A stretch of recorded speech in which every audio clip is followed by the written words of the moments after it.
जैसे ही वो जैक पर तीर छोड़ने वाली थी, अचानक कहीं से एक पवित्र वृक्ष का जादुई बीज हवा में तैरता हुआ आकर उसके तीर की नोक पर रुक गया। मानो भगवान ने संकेत दिया हो, इसे मत मारो। वो झिझकी और जैक की जान बख्श दी। लेकिन शाम ढल रही थी और तैंडोरा के जंगलों की रात इंसान के लिए मौत से भी खतरनाक थी। अंधेरा घिरते ही चारों तरफ जानवरों की आवाजें गूंजने लगी। डर के मारे जैक ने एक मशाल बनाई, मगर रोशनी ने मौत को न्योता दे दिया। घने अंधेरे से निकली जहरीली भेड़िए जैसी मखलूकें, जिन्होंने उसे चारों तरफ से घेर लिया। जैक की ताकत खत्म होने लगी। तभी एक नीली चमड़ी वाली महिला बिजली सी फुर्ती से जंगल से निकली। उसने पलक झपकते ही उन जानवरों को खदेड़ दिया।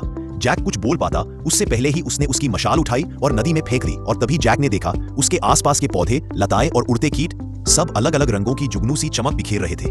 ये नजारा धरती के किसी भी शहर की नियॉन लाइट से करोड़ों गुना सुंदर था।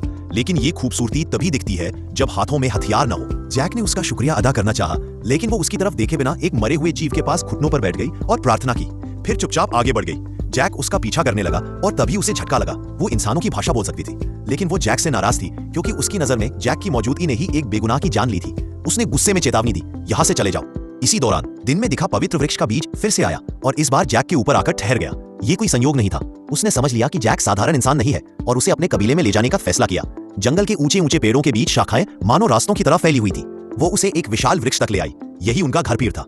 लेकिन जैसे ही वो कबीले के करीब पहुंचे, पहरेदारों ने जैक को पकड़कर सरदार के सामने घसीट दिया। सरदार की आंखों में घृणा थी। वो उसे मारने ही वाला था कि उसकी बेटी नेटिरी ने सबको दिन में हुए चमत्कार के बारे में बताया। सब हैरान थे, क्योंकि पवित्र वृक्ष के बीज को नावी लोग ईवा का संदेशवाहक मानते हैं। सरदार की पत्नी, जो कि कबीले की क्षमा थी, ने आदेश दिया कि जैक को जिंदा रखा जाए और नेटिरी उसे नावी की तरह से जीना सिखाए।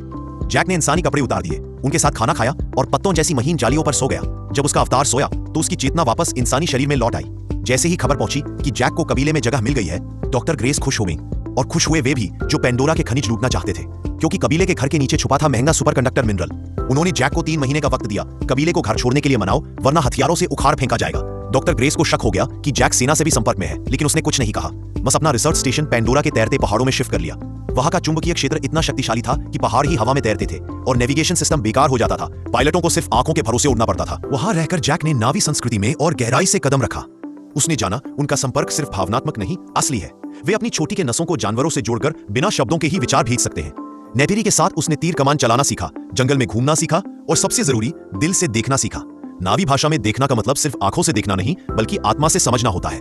समय बीतता गया। जैक ने डॉक्टर ग्रेस की पीड़ा भी समझी। वो कभी बच्चों को पढ़ाती थी जिन्हें वो अपने बच्चे मानती थी, लेकिन इंसानी लालच ने सब छीन लिया। नेटिरी की बहन ने बुलडोजर जलाकर विद्रोह किया तो सैनिकों ने पीछा कर उसे स्कूल के दरवाजे पर ही मार दिया।